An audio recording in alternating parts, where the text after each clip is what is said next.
दरम्यान मराठा आरक्षणाबाबत शिंदेंनी सर्वपक्षीय बैठक बोलवावी असं शरद पवारांनी म्हटलेलं आहे। तर सर्वपक्षीय बैठकीमध्ये मनोज जरांगेंना सुद्धा बोलवावं असं शरद पवार म्हणाले।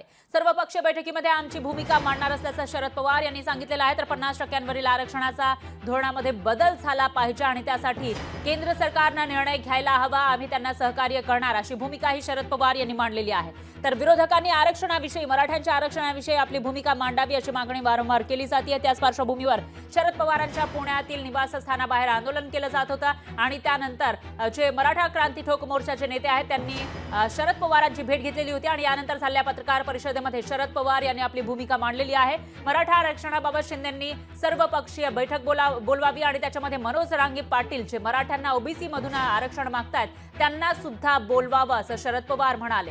सर्वपक्षीय बैठकीमध्ये आमची भूमिका मांडणार असल्याचंही पवारांनी सांगितलंय। तर 50% आरक्षणाच्या धोरणामध्ये बदल झाला पाहिजे आणि केंद्र सरकारच्या ते हातात असल्याचंही पवारांनी सांगितलेलं आहे। आपण त्यासाठी संपूर्ण सहकार्य सरकारला करणार असल्याचंही पवारांनी स्पष्ट केलं।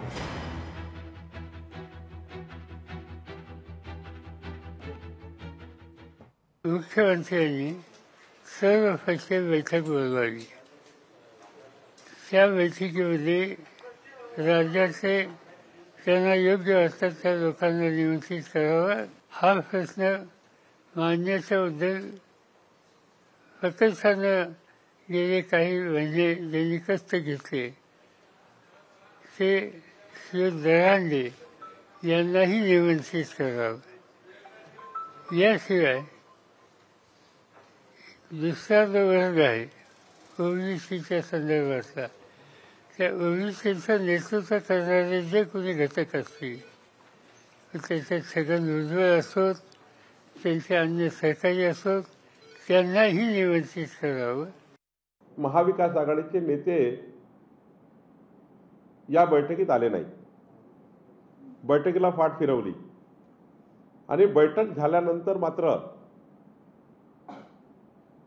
राजकीय पद्धतीने मराठा आरक्षण, ओबीसी आरक्षणाला टीका टिप्पणी केली। या महाराष्ट्रात बघितलं की 40-40 वर्ष मुख्यमंत्री असूनही, सरकार असूनही, पण देवेंद्रजींनी आरक्षण दिल्यानंतर खरे मारेकरी उद्धव ठाकरे निघाले, ज्यांनी देवेंद्रजींनी दिलेल्या आरक्षणाला सुप्रीम कोर्टामध्ये टिकवलं नाही। आता जर शरद पवार साहेबांनी भूमिका मांडली असेल, तुम्ही ऐकली नाही, तुम्ही सांगताय, तर ठीक आहे, मुख्यमंत्र्यांचा विचार करतील। लोकशाही मराठी ऐका, पहा, जागरूक रहा।